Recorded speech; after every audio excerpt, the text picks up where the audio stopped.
Para sutresna budaya basa Jawi sugeng pepanggihan malih kalian Subadi Prawata.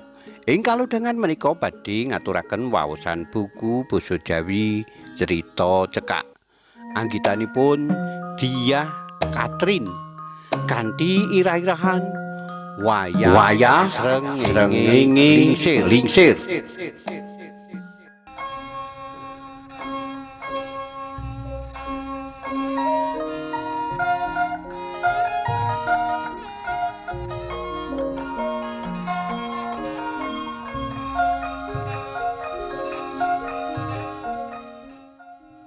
Srengenge mangsa rendeng wus gumlewang ngulon.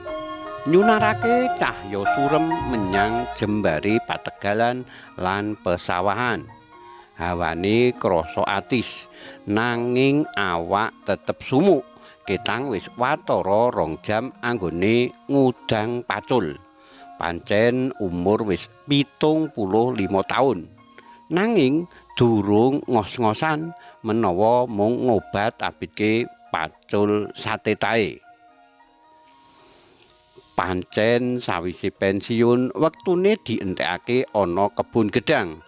Tanduran gedhang sing wiwite mung saka atusan uwit saiki wis dadi ewon. Dadahe uga sangsaya jembar menawa wiwitane mung watara 1000 meter persegi saiki wis kliwat 5000 meter persegi. Jinise gedhang uga kliwat 10. Ana ambon, barangan, raja kapok, emas, uli, koja, mangsan, tanduk, sing kabeh iku klebu gedhang petingan. Ana wong loro sing mbantu kanggo ngurusi kebon gedhange iku.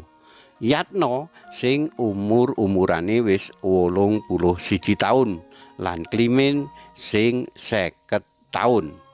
Yatna senajan wis tuwa nanging isih kiyeng, uga rigen lan premati ngurusi tanduran.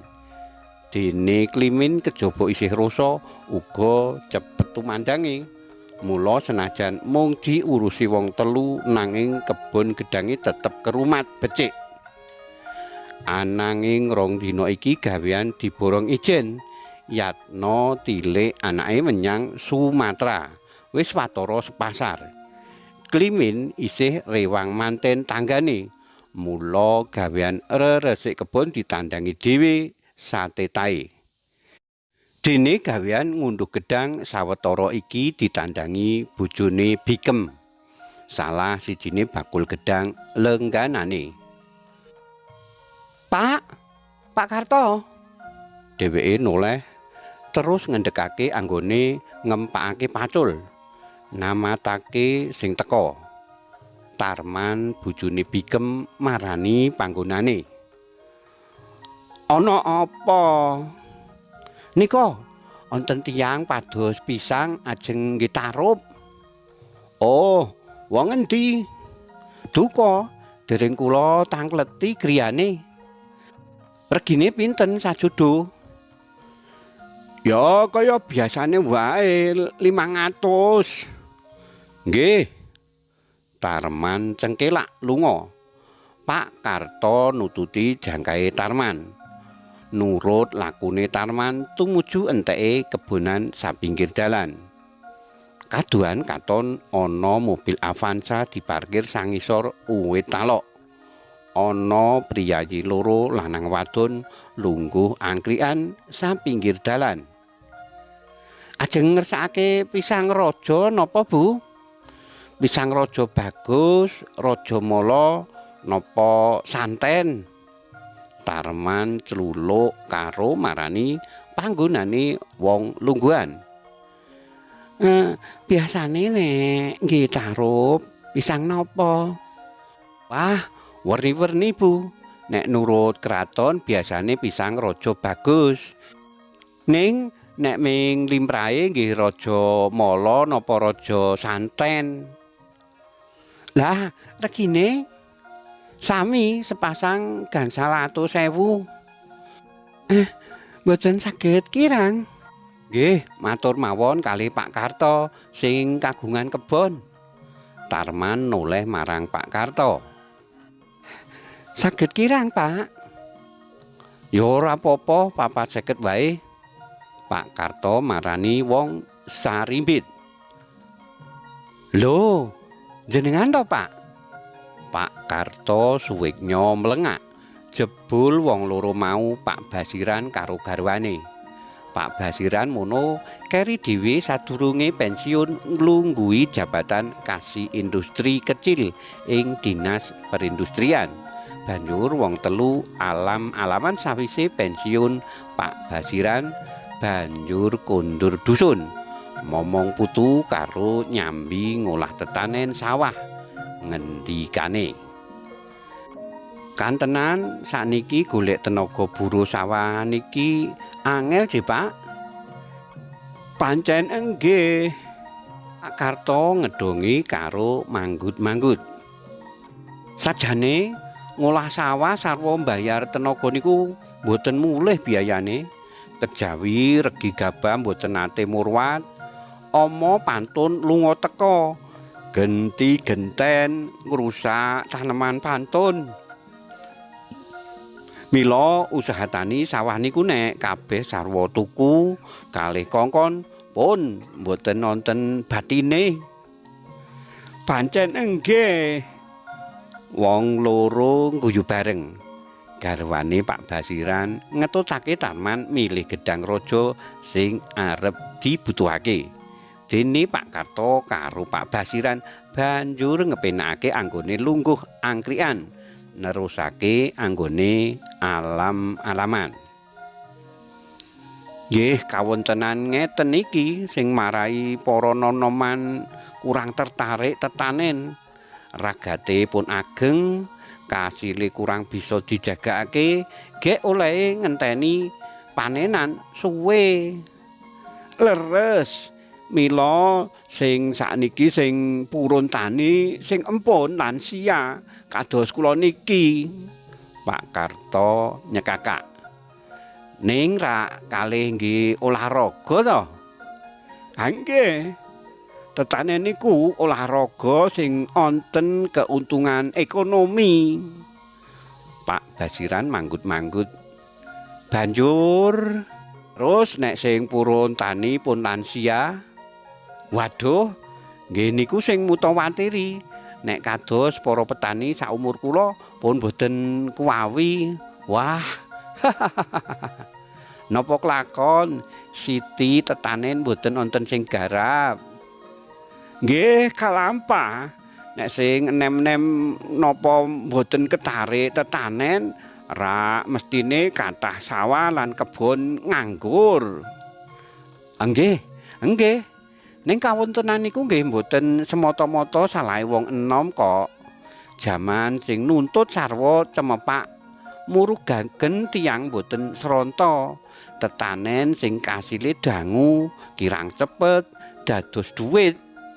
Damel mboten sabar, mila aluwung makarya sanes." Leres. "Cobi wit pisang niki riyin kula tanem wulan Januari. Setahun kepengker, pun setahun nembe sami awoh. Lah nek wong enom ngenteni panen nganti setahun rak mboten sranta." Leres. Bidang tetanen niku nek mboten digatosake saged stagnan, mandeg, dados gegayuhan swasembada pangan saged gagal. Wong loro ngguyu bareng.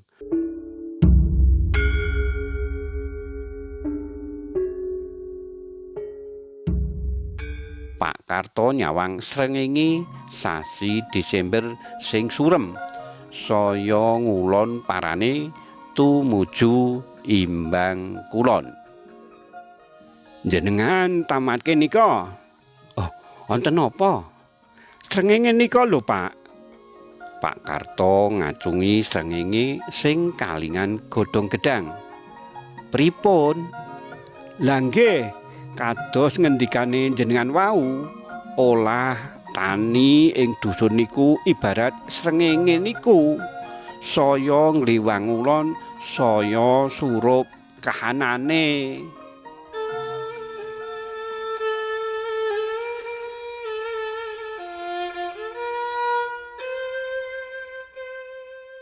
Nggih, leres Pak. Sakniki anak kula loro kekalih mboten kenal pacul. Napa lare ngoten niku ketarik tetanen? Rak mustahil to. Nggih, leres. Semanten uga putra jenengan sing lenggahe ten kutha. Larak malah kaduan menawi kapure olah tani. Nggih, leres. Leres. Dasare bocah-bocah kula niku makaryane ten kantoran kalih bank. Nggih mustahil wong loro manggut-manggut sajak nyimpen ewon pitakon. Terus kinten-kinten onderan keklentuan ten pundi nggih? Napa ten keluarga, napa ten sekolah, napa ten masyarakat, napa ten pemerintah? Nggih mestine sedaya tumut andil, sedaya saben dinten nedhi sega nanging lare mboten disukani ngertos. Nek niku kasile olah tetanen Pak Tani nanging saking beras impor. Nggih. Gesang sing saya mburu dhuwit nggih lajeng boten ketarik kerja tani sing kurang menjanjikan. Kamangka nek dadi laden tukang mawon seminggune mesti bayaran. Lah nek nandur pari lagi 3 sasi panen. Leres mila mangke sing kelampah kathah sawah sing disade. Papan tenane saya ciut kados jenengan ngendikake wau kados srengenge lingsir sore saya surup saya kentekan pengarep-arep.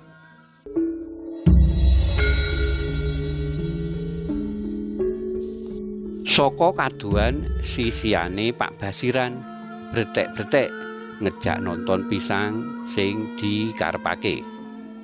Pak Karto nyedaki. Pinten nggih Pak pisangipun?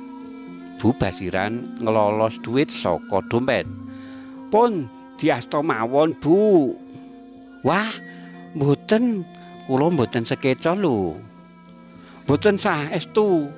Dangu mboten pinanggih kalih Pak Basiran idep-idep reuni. Pokoke kula diulemi mawon. Pak Karto banjur melu nggotong tundunan gedang. Aduh, nuwun sanget nggih Pak. Nggih, sami-sami. Kalih sugeng Natal. Mugi Gusti tansah paring berkah. Pak Karto ngulungake tangan marang Pak Basiran lan sisiane. Sugeng Natal, berkah dalem Pak Karto. Ing langit sengenge saya ngliwang ulun kaya nasibe para petani sing saya tuwa umure ngenteni generasi enom sing gelem ngganteni. Karipta dening Diah Katrin. Cariyos menika kapetik saking kalawarti basa Jawa Joko Lodang nomor 3 dosa tanggal 23 Desember 2017 ing Ngayogyakarta. Matur nuwun awit kawigatosanipun saged pepanggihan malih wonten ing cariyos-cariyos sanesipun. Matur nuwun. Matur nuwun. Nuwun.